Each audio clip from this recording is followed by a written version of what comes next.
Hello everyone, आज की class में हम पढ़ने वाले हैं structure of the C language. अगर आपको सी लैंग्वेज में प्रोग्रामिंग करनी होती है, कोडिंग करनी होती है, तो पहले आपको उसका स्ट्रक्चर पता होना चाहिए कि मेनली वो कहाँ से स्टार्ट होती है और क्या थोड़े से उसके फंक्शन है। तो सबसे पहले जो सी लैंग्वेज है वो स्टार्ट होती है /include stdio.h। यहाँ पर ये क्या होता है? ये होता है हमारे पास प्री प्रोसेसर डायरेक्टिव। क्या होता है? ये होता है प्री प्रोसेसर डायरेक्टिव। ओके, और ये क्या होती है हमारे पास? ये होती है लाइब्रेरी फाइल।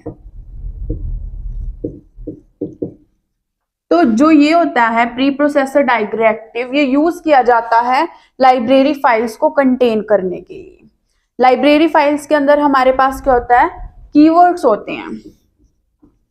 कीवर्ड्स होंगे।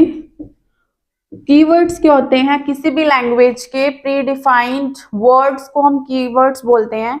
जैसे हमारे पास सी लैंग्वेज के अंदर आता है प्रिंटफ,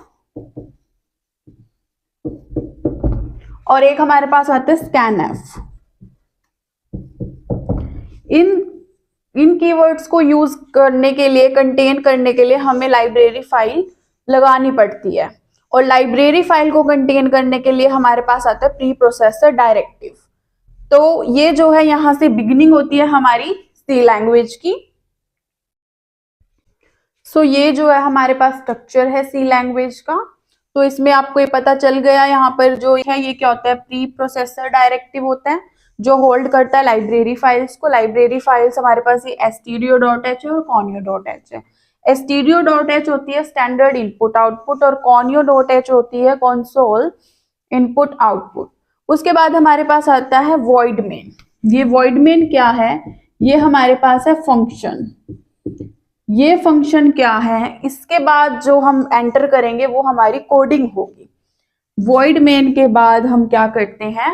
अपनी कोडिंग राइट करते हैं, अपने कोड को राइट करते हैं इन द सी लैंग्वेज। उस यहाँ पे जैसे ये void main है, काफी जगह आपको यहाँ पे int भी मिलता है, int main भी मिलता है।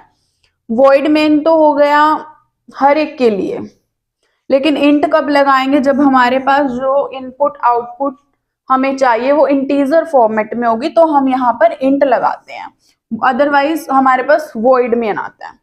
उसके बाद हमारे पास ये वाली ब्रेसेस लगेंगी, ओपन ब्रेसेस। यहां से जो है हमारा प्रोग्राम स्टार्ट होगा। मेनली प्रोग्राम में क्या है? यहाँ पे क्लियर स्क्रीन जो है थोड़ा बाद में देखेंगे, और गेट ch भी। उससे पहले प्रिंटफ। प्रिंटफ सबको पता होगा। प्रिंटफ क्या होता है? अपनी वैल्यू को प्रिंट करने के लिए स्क्रीन पे। प्रिंटफ में जो हम लिखते हैं वो हमारी स्क्रीन पर शो होता है। जैसे हमने यहाँ पे प्रिंटफ लिखा और प्रिंटफ के अंदर हमने लिखा वेलकम, तो जो ये वेलकम है ये हमारी स्क्रीन पर शो होगा। और प्रिंटफ के बाद हमें सेमीकोलन जरूर लगाने हैं, एंड स्कैनफ के बाद भी। लेकिन यहाँ पर अब बात आती है क्लियर स्क्रीन की और गेट ch की। जब हम अपने प्रोग्राम को कंपाइल एंड रन करेंगे तो हमारे पास क्या मेंशन होगा? तो हमारे पास आउटपुट जो आएगी वो आएगी कंपाइल करने के बाद। ठीक है, ये हमारे पास आउटपुट आ जाएगी सिंपली वेलकम। लेकिन गेट ch हमने क्यों लगाया? गेट ch लगाया, जो ये हमारे पास वैल्यू आती है ना, वेलकम आउटपुट आती है, ये आने के बाद एकदम से चली जाएगी स्क्रीन से, हमें पता भी नहीं चलेगा, हमें शो भी नहीं होगी। अगर इस वेलकम को हमें होल्ड रखना है अपनी स्क्रीन पर, तो हमें उसके लिए लगाना पड़ता है गेट ch। तो गेट ch किस लिए यूज होता है? अपनी आउटपुट को स्क्रीन पर होल्ड रखने के लिए। सिमिलरली अब हमारे पास आता है क्लियर स्क्रीन। क्लियर स्क्रीन क्या होता है? अब हम यहाँ से बैक चले गए, दोबारा से अगर अपना प्रोग्राम कंपाइल करेंगे तो दोबारा से हमारे पास क्या आएगा? ये वेलकम एज इट इज है, एक और वेलकम हमारे पास आ जाएगा। तो पिछली जो आउटपुट है वो हमारे पास ना शो, हमारे पास जो आउटपुट आए वो एकदम न्यू आउटपुट आए, तो इसलिए हमें क्लियर स्क्रीन लगाना पड़ता है।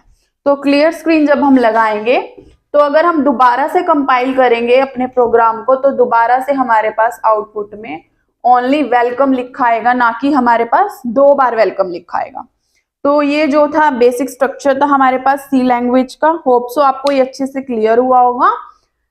And thank you so much. Please like the video and subscribe the channel.